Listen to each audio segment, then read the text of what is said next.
Bonjour à tous. Quand je pars en vacances, j'essaye de faire attention à mon budget. C'est pour cette raison que j'ai décidé de faire une vidéo sur mon futur voyage. Je vais vous montrer qu'on peut voyager à prix correct dans un pays relativement onéreux. J'ai fait ce diaporama pour vous accompagner dans la préparation d'un voyage et également vous montrer des astuces pour éviter des dépenses inutiles. Avant de commencer, je souhaite éclaircir 2 points avec vous. Je ne suis pas un professionnel du voyage, je suis une simple personne qui fait cette vidéo par pur plaisir. Le séjour dure 10 jours en Laponie suédoise tout inclus. La formule tout inclus comprend le vol aller-retour, le logement et la nourriture pour 10 jours. Le diaporama est divisé en 3 parties. La première partie est l'introduction de la Suède et de la Laponie. Quand je souhaite partir dans un pays que je ne connais pas, j'aime connaître quelques informations basiques sur ce pays. Les informations pratiques sur la Suède sont que le pays est peuplé de 10 millions d'habitants, sa superficie est de 449 000 km², la capitale est Stockholm, le roi de la Suède est Charles XVI Gustave, le pays fait partie de l'Union européenne, mais n'est pas dans la zone euro. La monnaie locale est la couronne suédoise. 1 euro est égal à 11,10 couronnes suédoises et une couronne suédoise équivaut à 0,09 euros. Le pays en vert, c'est la Suède. À l'ouest, c'est la Norvège. À l'est, c'est la Finlande. Comme vous pouvez le voir ici, c'est Stockholm. Ensuite, je vais vous parler de quelques chiffres à regarder ensemble. Les premiers chiffres sont les langues les plus parlées. Donc, le suédois arrive en premier avec 93%, l'anglais avec 89%, l'allemand avec 30%, et pour finir, en 4e position, le français avec 11%. Maintenant, passons au top 5 des grandes villes. Les 5 plus grandes villes de Suède sont Stockholm avec 974 000 habitants, Göteborg avec 543 000 habitants, Malmö avec 316 000 habitants, Uppsala avec 168 000 habitants et Västerås avec 119 000 habitants. Pour continuer avec quelques chiffres, mais cette fois-ci un peu plus importants, il s'agit de la monnaie locale qui est la couronne suédoise. J'ai fait des exemples de conversion. Avec un billet de 10 euros, vous avez 111,03 couronnes suédoises. Avec un billet de 50 euros, vous avez 555,17 couronnes suédoises. Et un billet de 100 euros, vous avez 1110,36 couronnes suédoises. C'est juste pour vous montrer un ordre d'idée de la valeur de cette monnaie. Cette valeur change tout le temps, car chaque jour, le taux de change entre deux devises varie. Soit il augmente, soit il diminue. Je vous ai mis 6 billets en circulation dans le pays. Ici, vous pouvez voir une courbe. La courbe représente l'évolution du taux de change sur la base de 1 euro. 1 euro vaut au 1er juillet 2015 9,24 couronnes suédoises. Le 1er juillet 2018, il vaut 10,44 couronnes suédoises. Le 22 mars 2020, il vaut 11,10 couronnes suédoises. Comme vous pouvez le voir, la courbe change continuellement.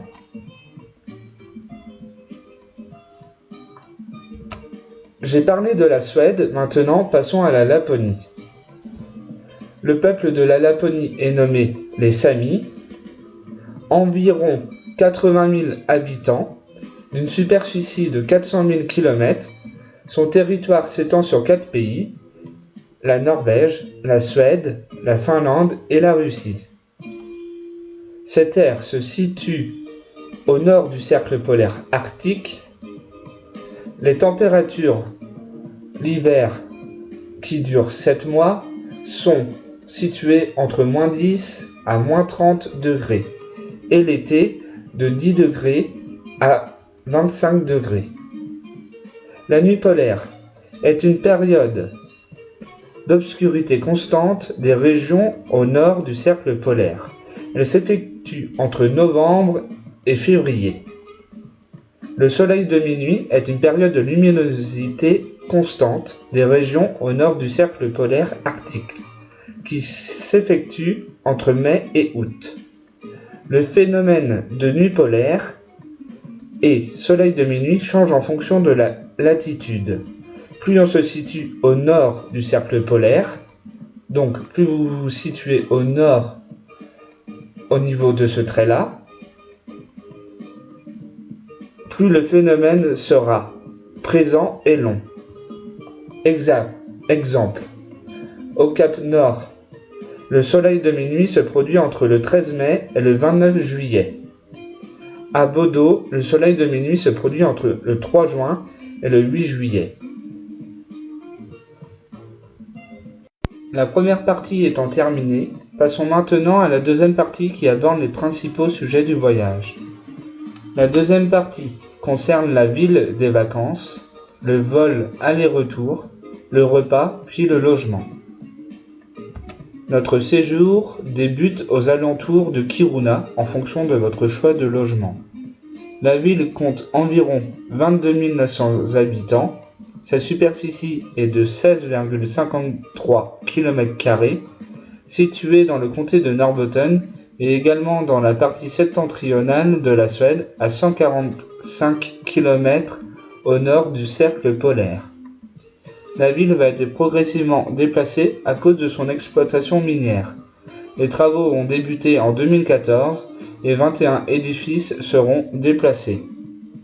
La photo de gauche représente l'hôtel de glace de Jukkasjärvi. Il est construit principalement avec de la glace et de la neige. La construction débute à l'automne et l'hôtel ouvre début décembre. L'hôtel ferme au mois d'avril et fond au printemps. Il y a environ 20 chambres et 15 suites. La photo de droite est l'église de Kiruna, l'un des plus grands bâtiments en bois de Suède, date d'ouverture en 1912. En 2001, l'église a été élue l'édifice le plus populaire d'avant 1950 en Suède. L'étape la plus importante d'un voyage est le déplacement. Ici, nous prenons l'avion. Le déplacement est effectué par la compagnie aérienne SAS. Il faut savoir que pour aller à Kiruna, le vol aura toujours un arrêt obligatoire dans la capitale suédoise. Le vol effectué contient une escale de 8 heures à Stockholm et le vol retour effectué aura une escale de 3 heures et 55 minutes à Stockholm. L'heure d'arrivée à l'aéroport de Kiruna est en général toujours 22h40. Donc, je vous explique un peu ce schéma. Donc ici c'est le vol de départ qui est à 10h30 avec 2h30 de vol. On arrive à 13h à Stockholm, puis on repart à 21h, on a 1h40 de vol et on arrive à Kiruna à 22h40. Et c'est pareil pour le retour, avec ici 8 heures d'attente et ici 3h55 d'attente. Le billet que j'ai choisi est un billet jeune. La différence se fait au niveau du prix. Les billets basiques se composent d'un bagage à main de 8 kg et d'un bagage en soute de 23 kg. La boisson est offerte aux voyageurs. Une assurance est mise à disposition pour 51 €. Le prix par personne est de 251,64 € avec assurance. Donc ici, je vous ai mis les liens que vous pourrez cliquer dessus et regarder les informations sur la taille du bagage. Ici, c'est sur l'assurance et ici, c'est le lien du site qui nous amène au vol. Ici, si vous réservez quand même assez en avance, vous pouvez payer encore moins cher, je suis sûr. Pour continuer sur les dépenses, venons sur la nourriture. J'ai effectué une liste de courses à faire pour 10 jours, pour 3 personnes. Le magasin que j'ai choisi est Coop Jukkasjärvi. Coop est la plus grande chaîne de grande distribution en Suède. Ce tableau est juste à titre indicatif. Il sert à savoir le montant approximatif des courses car pendant les vacances, le budget nourriture est conséquent. C'est environ 50 € par personne. Pour un budget maîtrisé, il faut faire un tableau séparé en 3 colonnes. Produits, unités, prix. Puis faire plusieurs catégories, petit déjeuner, pique-nique, légumes, féculents, VPO, viande, poisson, œufs, autres et boissons. Donc ici je vais vous expliquer. Je suis allé sur le site avec l'adresse là, j'ai mis en drive, j'ai regardé du lait, j'ai pris 5 litres et j'ai vu que ça faisait 40 couronnes suédoises. J'ai fait ça pour toute cette liste. Donc c'est pas compliqué, vous savez ce que vous aimez, vous mettez, vous doutez qu'à un moment là par exemple je me suis dit je veux faire des fajitas. Donc j'ai pris des tortillas, j'ai pris un mélange d'épices, j'ai pris de la viande pour faire avec, il y a de la salade, et j'ai pris également des tomates pour faire. Donc voilà. Après avoir effectué la liste de nos courses, faites un menu de la semaine en fonction de votre liste et du nombre de jours de vos vacances. Le tableau est juste à titre indicatif. Il sert à gérer son budget en faisant un menu sur la durée du séjour. Il faut faire un tableau séparé en 3 colonnes, jour, déjeuner, dîner, ajouter les jours de pique-nique. Pour nous, c'est tous les 2 jours. Donc là, on a mis le pique-nique vu qu'on arrive tard. Après, il y a un pique-nique ici, il y a un pique-nique pour essayer de voir les aurores boréales. Ici, on a un restaurant, pique-nique et pique-nique. Ajoutez également le moment restaurant et le moment détente, pizza ou hamburger si vous voulez avoir un moment assez détente pour éviter de cuisiner. Vient au moment de l'hébergement. Le site que j'ai utilisé est Airbnb. C'est un site assez abordable pour un budget à respecter. Aux alentours de Kiruna, j'ai trouvé 3 logements très abordables. J'ai demandé au propriétaire les informations nécessaires. N'hésitez pas à demander s'il peut venir vous chercher à l'aéroport et s'il peut faire un geste pour 10 nuits. Sur chaque Airbnb, les propriétaires peuvent venir nous chercher pour 25 €. J'ai réussi à trouver 3 prix en dessous de 400 €. Ne demandez pas les informations directement. Il faut attendre quelques jours après la première discussion. Quand vous demandez des informations sur les draps, tout ça, si il y a encore des places, vous ne demandez pas directement s'il peut faire un geste pour 10 nuits. Déjà, vous demandez si 7 nuits c'est disponible. Après, vous demandez est-ce que si c'est possible de faire un geste pour 10 nuits. Donc ici, j'ai 2 logements aux alentours de Kiruna et un à Jukkasjärvi. Tous les 3, ils peuvent venir me chercher à l'aéroport, donc c'est quand même un avantage, surtout à l'heure où on arrive. Ici, c'est 384 €, ici 375, ici 350 €.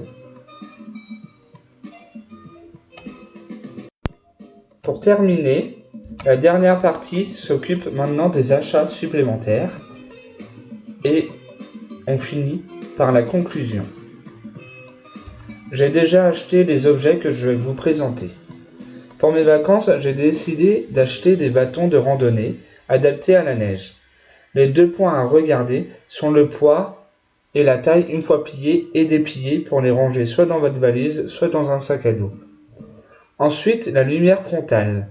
Principalement pour la marche nocturne, surtout à l'époque des nuits polaires, il faut vérifier l'autonomie, la portée d'éclairage, le mode de rechargement. La préférence sont qu'il y ait 2 modes en un, avec batterie rechargeable avec câble et des piles. Pour les raquettes, la grande marque est TSL.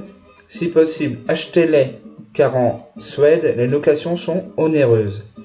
Il faut les prendre en avance vers la fin de l'hiver. Plusieurs options s'offrent à vous, soit sur Le Bon Coin, Marketplace, Facebook, ou les magasins de sport qui louent des raquettes et qui les vendent par la suite. Vous pouvez trouver des raquettes entre 35 et 55 euros. Il faut bien regarder le poids, la taille, les crampons et les griffes. Donc ici c'est les crampons derrière, les griffes avant permettent de crocher. Après ici on règle avec une sangle, il faut bien faire attention. Les lieux à visiter sont multiples. Ici c'est Abisko avec une aurore boréale. Ici je vous ai mis plusieurs lieux à visiter. Je ne vais pas tous vous dire, mais je vais vous dire les principaux. Abisko. Donc ici, vous pouvez prendre un bus ou un train de Kiruna à Abisko pour 15 euros environ pour 1h20 de route. Donc, les aurores boréales, soit en partant à l'exploration seul ou avec un professionnel. Ici, je vous mets des liens de professionnels qui font visiter. Elles sont visibles du 21 septembre au 21 mars, idéalement entre 20h et 1h du matin. Il y a comme une chose importante, en Norvège et en Suède, même en Finlande, ils adorent pêcher sur le lac gelé. Donc ici, je vous ai parlé de l'hôtel de glace tout à l'heure. Ici, c'est l'église à Jukkasjärvi et celle-là dont je vous ai parlé à Kiruna, qui est une des plus grandes de Suède. Sinon ici, il y a chien de traîneau, motoneige, ski de fond, randonnée en raquette et plus à voir sur leur site.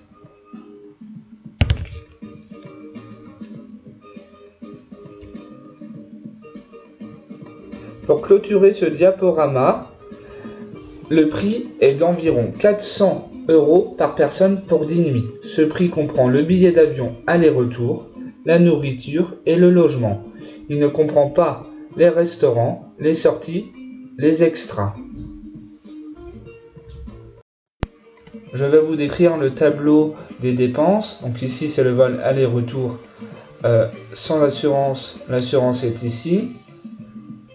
La ville qui est Kiruna plus le logement. J'ai pris le logement le plus cher. La nourriture. Ce qui fait un total de 1251,87 euros. Et par personne, ça fait 417,29 euros. J'ai trouvé les données, donc chiffres, langue, la population des villes sur Wikipédia. Les 3 diagrammes, langue parlée, grande ville et évolution du taux de change ont été réalisés par moi-même. Tous les tableaux ont été réalisés par mes soins. Il n'y a aucune publicité dans cette vidéo. Le lien qui se trouve dans ce diaporama est juste pour renseigner les personnes. Pour plus d'informations, contactez-moi par mail.